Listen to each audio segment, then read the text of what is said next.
بسم الله.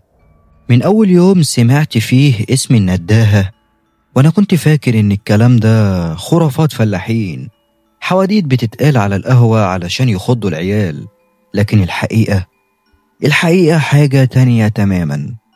في أصوات بتيجي من الضلمة، بتعرف اسمك وتعرف قلبك بيخاف من إيه وتعرف زيك مين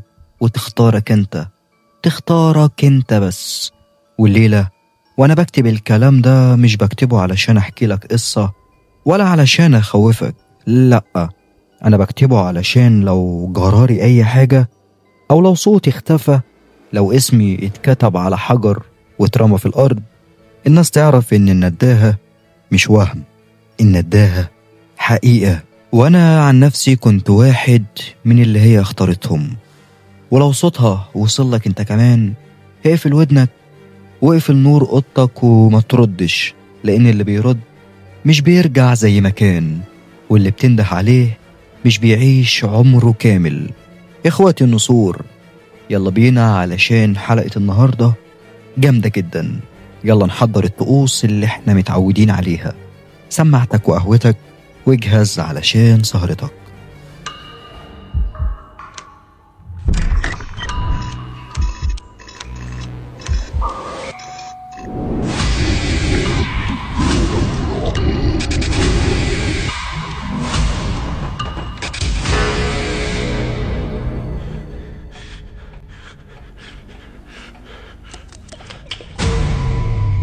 أنا اسمي محمود وعمري 33 سنة. عمري كله ما شفتش خوف حقيقي لحد الليلة اللي بكتب فيها الرواية ديت اللي انتوا هتسمعوها دلوقتي. واللي بكتبها مش علشان اتشهر ولا اعمل محتوى يجيب مشاهدات، لكن لأن في حاجة بتطاردني، حاجة ورايا في كل خطوة، وكل ما احاول انساها هي بتفتكرني.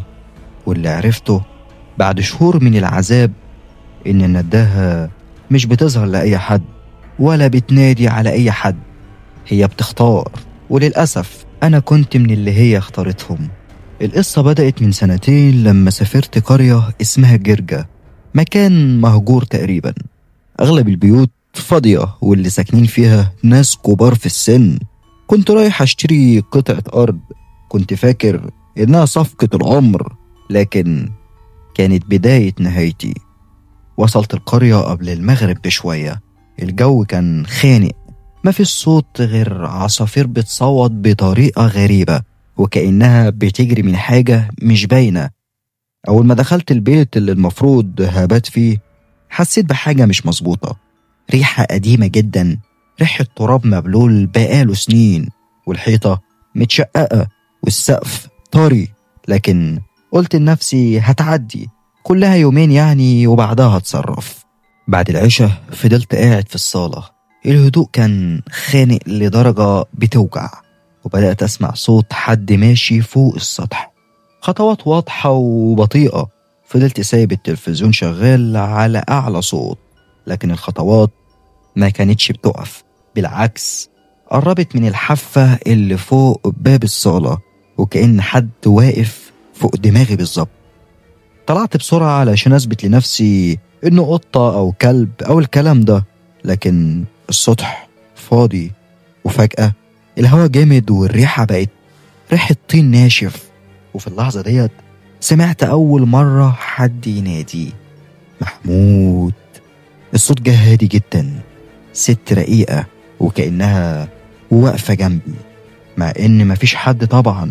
رجعت لورا وقلبي كان بيخبط، وفضلت ألف حوالين نفسي زي المجنون، لكن مفيش حد. قفلت الباب ودخلت أنام وقلت أكيد ديت كلها تخيلات. لكن أول ما غمضت عيني حسيت بإيد باردة بتزق كتفي، وصوت أوضح من الأول بيقول قوم، أنا مستنياك برا. فتحت عيني وأنا هتجنن، نور الأوضة كان بيقيد ويطفي، والمراية اللي في الركن كانت بتتعتم وتنور لوحدها وكأن حد واقف وراها.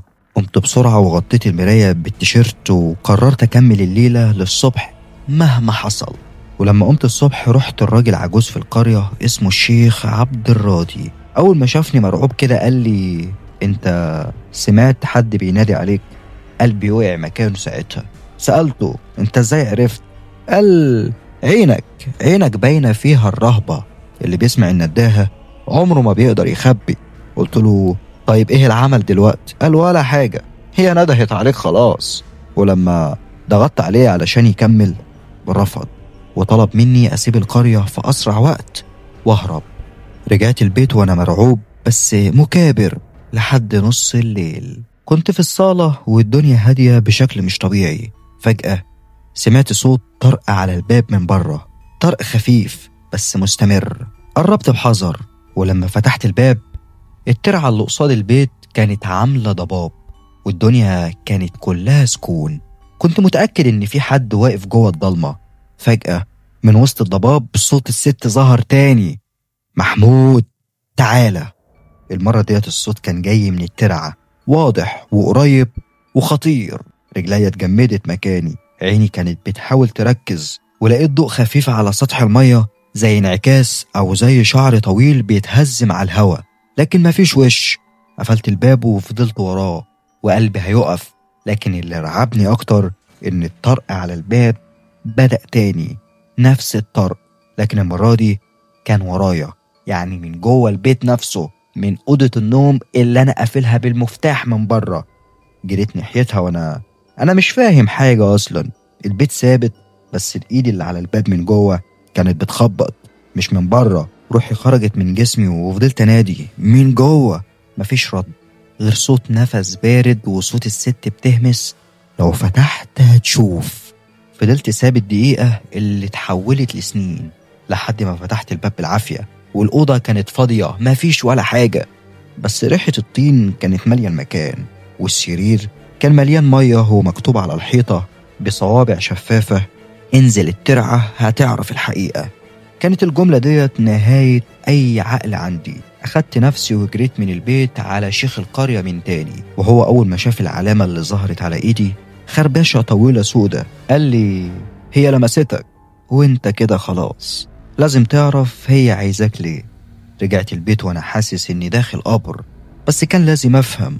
قرب الفجر الصوت جه تاني، بس ما كانش ندى، كان بكاء، صوت واحدة بتعيط بطريقة تخوف. ليه سبتني؟ تعالى بس هفهمك كل حاجة، تعالى يا محمود، تعالى زي ما جيت زمان. زمان؟ أنا عمري ما جيت القرية دي. جيت فين؟ أنا معرفش أصلا مين دي. بس لما قربت من الترعة حسيت إني بشوف ذكريات مش ذكرياتي. بنت واقفة في الضلمة بتنده على حد، واحد بيجري ناحيتها، حد كان بيغرق، حد بيصرخ، وحد بيهرب ويسيبها. صورة كده زي فلاش باك أنا مش فاهمه أصلا، صوت زي حكاية ناقصة، وكأن النداهي كانت بتحاول توريني حاجة أنا أصلا مش فاهمها. فجأة لقيتها قدامي، مش ضباب مش صوت، كانت واقفة كاملة، شعرها نازل على الأرض، رجليها مش لامسة المية، وعيونها ما فيهاش سواد، كلها بياض، وبتبص عليا وكأنها شايفاني من جوه، وتقولي بصوت مسموع لأول مرة انت مش أول محمود، وفي واحد قبلك هرب وسابني وانت شبهه. مش أول محمود؟ يعني ايه مش أول محمود؟ أنا ما عدتش فاهم حاجة. وفي وسط ما أنا عمال أفكر كتير، فجأة المية اتفتحت زي ما تكون بتنشق واتسحبت جواها، واللي حصل جوه الترعة عمره ما هيتصدق. حسيت كأني جوه سرداب، ريحة موت وصوت صريخ ناس كتير وأصوات رجالة وستات، كلهم كانوا بيندهوا على حد، كلهم كانوا مختفيين في المية. وفي النص شفتها، شكلها قبل ما تبقى كده بنت عادية وغرقانة، ومدة ايدها لحد كان بيجري، حد كان اسمه محمود برضه. فهمت ساعتها ان هي مش شيطان، هي روح بتغرق على اسم معين، بتدور على اللي هرب. ولما ما لقيتهوش بدأت تاخد كل واحد اسمه محمود، وكل واحد يفتكرها، كل واحد يقرب من مكان موتها. صحيت فجأة على ضفة الترعة، صيادين مسكوني وقالوا لي إني كنت بغرق، لكن الغريب إن هدومي ما كانتش مبلولة، وجسمي كله متغطي بطين اسود ناشف. ولحد دلوقتي كل يوم الساعة 3 الفجر صوت الست بيظهر لي عند الشباك، بتنده بإصرار أكتر وبقرب أكتر، وبتقول الجملة اللي بقت بتطاردني في كل نوم وكل يوم: مش هسيبك، انت شبه اللي سابني وانت اللي هتاخد مكانه. ومن يومها عمري ما عرفت الراحة ولا يوم عدى عليا من غير ما اسمع صوتها. والأخطر من كده إن كل ما الصوت بيقرب العلامة اللي على إيدي بتسخن، كأنها بتنور، كأنها بتعد، كأنها بتقول وقتك قرب. لو وصلتوا لغاية هنا ما تنسوش تشجعونا وتدعمونا باللايك والاشتراك والكومنت الجميل. تصبحوا على خير.